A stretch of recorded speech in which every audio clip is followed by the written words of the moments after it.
shift happening in how AI automation is built. We're moving away from manually wiring workflows and prompts towards agentic systems where you describe what you want and the system helps build it for you. For a long time, automation worked in a very manual way. An agent is just an AI that can plan and take actions for you. You tell it the goal, the tools it's allowed to use, and the rules it has to follow. From there, it figures out how to make that happen. And this is where Claude Code comes in.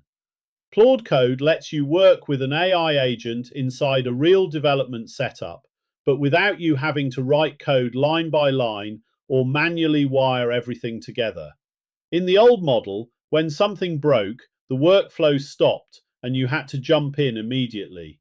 With agentic workflows, the agent can read the error, try an adjustment, test again, and keep moving forward. So if you want to learn more about agentic workflows, check out our Instagram and YouTube channel. Links is going to be in the description. Click subscribe on YouTube and like and comment for more great content. And follow on Instagram. Remember to think, create, and evolve.